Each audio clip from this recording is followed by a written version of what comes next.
G20 کے رہنماؤں نے کانفرنس کے اختتام پر عالمی معیشت کو مستحکم کرنے کے لیے امیر ممالک سے مطالبہ کیا کہ وہ بجٹ خسارے کو 2013 تک کم کریں اور 2016 تک سرکاری اخراجات میں کمی لائیں۔ کینیڈا کے وزیر اعظم نے، جنہوں نے ٹورانٹو میں G20 سمٹ کی میزبانی کی، کہا کہ کمزور عالمی معیشت کو ابھی بھی سرکاری مدد کی ضرورت ہے، مگر انہوں نے زور دیا کہ حکومتیں ہر صورت بجٹ خسارے کو کم کریں۔ یہ ایک پتلی رسی ہے جس پر ہمیں چلنا ہوگا۔ بحالی کو برقرار رکھنے کے لیے یہ ضروری ہے کہ ہم نے گزشتہ سال جن امدادی منصوبوں کا تہیہ کیا تھا ان پر عمل جاری رکھیں، مگر ساتھ ساتھ ترقی یافتہ ممالک کو یہ پیغام بھی دینا ہوگا کہ جیسے ہی ہمارا امدادی پروگرام ختم ہو، ہم اپنے مالیاتی اداروں کو درست کرنے پر توجہ دے سکیں۔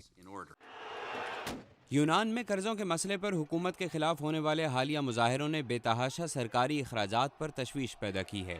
امریکی صدر براک اوباما نے خبردار کیا ہے کہ حکومت کے امدادی منصوبوں کو کم کرنے سے دوسرا عالمی بحران پیدا ہو سکتا ہے۔ امریکہ اپنی معیشت میں تیزی لانے کے لیے مزید امدادی منصوبوں کے بارے میں سوچ رہا ہے اور فکر مند ہے کہ یورپی یونین کی طرف سے بجٹ میں کمی عالمی سطح پر بحالی کو روک سکتی ہے۔ G20 سمٹ کے اختتام پر صدر اوباما نے کہا تھا کہ ان کی میٹنگز میں دیگر ممالک کے رہنماؤں نے ترقی اور مالیاتی استحکام میں توازن لانے کی ضرورت پر آمادگی ظاہر کی تھی۔ امریکہ میں ہم نے اپنے بجٹ خسارے کو آدھا کرنے کے لیے سن 2013 کی تاریخ مقرر کی ہے، مگر ہمیں یہ یاد رکھنا چاہیے کہ ہمارے کل کا مالی استحکام اس پر منحصر ہوگا کہ ہم آج کتنی ترقی اور روزگار کے مواقع پیدا کر سکتے ہیں۔ صدر اوباما نے کہا کہ عالمی رہنماؤں نے اس بات پر بھی اتفاق کیا کہ وہ متوازن ترقی کو یقینی بنانے کے لیے مل جل کر کام کریں گے۔ انہوں نے اس بات پر بھی زور دیا کہ کسی ایک ملک کو تجارت میں غیر ضروری فائدہ نہیں ملنا چاہیے۔ ہم نے ایسی کرنسی کی بھی بات کی جو مارکیٹ میں چلتی ہے، جیسے میں نے چینی صدر ہو جنتاؤ کو بتایا کہ امریکہ چائنا کی طرف سے اس فیصلے کا خیر مقدم کرتا ہے کہ اس کی کرنسی کی قدر کو مارکیٹ کے مطالبے کے مطابق گھٹنے بڑھنے دیا جائے۔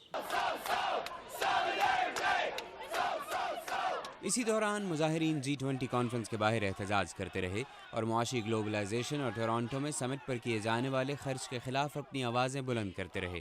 سمٹ کے لیے صرف سیکیورٹی پر $1 ارب خرچ کیے گئے اور ٹورانٹو اور صوبائی پولیس کو مضبوط کرنے کے لیے پورے کینیڈا سے ہزاروں کی تعداد میں پولیس کو اکٹھا کیا گیا۔ G20 رہنماؤں کی اگلی سمٹ نومبر میں جنوبی کوریا کے شہر سیول میں ہوگی۔ ولیم مائدی کے ساتھ محمد عاطف، اردو VOA۔